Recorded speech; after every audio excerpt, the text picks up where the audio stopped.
এদেশে সরকারি ভর্তুকি পায় উচ্চ শিক্ষার, যেখানে ব্যাটারি চালিত অটোরিক্সার বাজার আনার জন্য। সরকারি ভর্তুকি পায় না আধুনিক ড্রোন এবং মিসাইল তৈরি করে সেই নীলফামারী জেলার প্রত্যন্ত অঞ্চলের একটি স্কুলে বেড়ে ওঠার সেই দেব সারথীরা। বাংলাদেশের এরকম দেব সারথী অনেকেই আছেন, কিন্তু তাদের মেধাকে আমরা কখনো কাজে লাগাতে পারি না। কারণ ব্যক্তিগত বাপের টাকায় আর কতই গবেষণা করা যায়।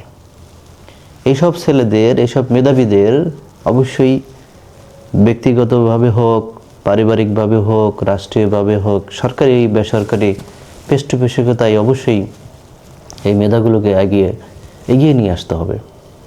এই মেধাগুলোকে যদি আমরা সামনে নিয়ে আসি, তবেই এই দেশটাকে অন্য দেশের সাথে টেক্কা দিতে পারবে। আপনি মিসাইল এবং ড্রোন তৈরি করছেন, তাকে আপনি সহযোগিতা করবেন না? আর আপনি সহযোগিতা করবেন কাকে?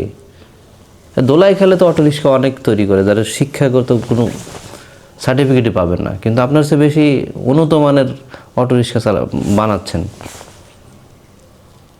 আপনি দেশের বিখ্যাত একটা বিশ্ববিদ্যালয়ের তৈরি করেন হচ্ছে অটোরিক্সা, বাজারে ছাড়েন।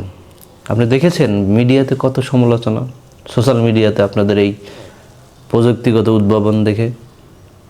আর দেব সারথীর মতো ছেলেরা গ্রামের প্রত্যন্ত অঞ্চলে থেকে বেড়ে ওঠা ছেলেপেলে এখনও তৈরি করে হচ্ছে আধুনিক মানের ড্রোন এবং মিসাইলের যে শখটা তৈরি করেছেন, মিডিয়াতে দেখলাম, এবং বিভিন্ন জায়গার থেকে জাতীয় পুরস্কারও পেয়েছেন। তো এইসব ছেলেদেরকেও আপনার সরকারি এবং বেসরকারিভাবে অবশ্যই প্রমোট করা উচিত। তাহলেই আমাদের এই দেশটা অন্য দেশের সাথে টেক্কা দিয়ে চলতে পারবে। নইলে এই অটোরিক্সা বানানো মেধা দিয়ে কিন্তু কখনো ওই দাসত্ব ছাড়া আর কিছু করার থাকবে না। দাসত্ব থেকে মুক্তি চাইতে হলে অবশ্যই আমাদের যে দেশে ছড়িয়ে ছিটিয়ে যে মেধাগুলো আছে, এই মেধাগুলোকে একত্রিত করতে হবে, এই মেধাগুলোকে সামনে নিয়ে আসতে হবে, এদেরকে আর্থিক সহযোগিতা দিতে হবে। চোর বাটপাটদের সহযোগিতা না করে এদের সহযোগিতা করুন, দেশ এগিয়ে যাবে।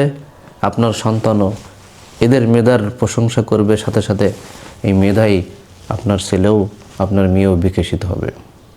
ধন্যবাদ সবাই, ভালো থাকবেন। যার ভালো থাকার সেই থাকবেন, যার মন্দ থাকার সেই মন্দ থাকবেন।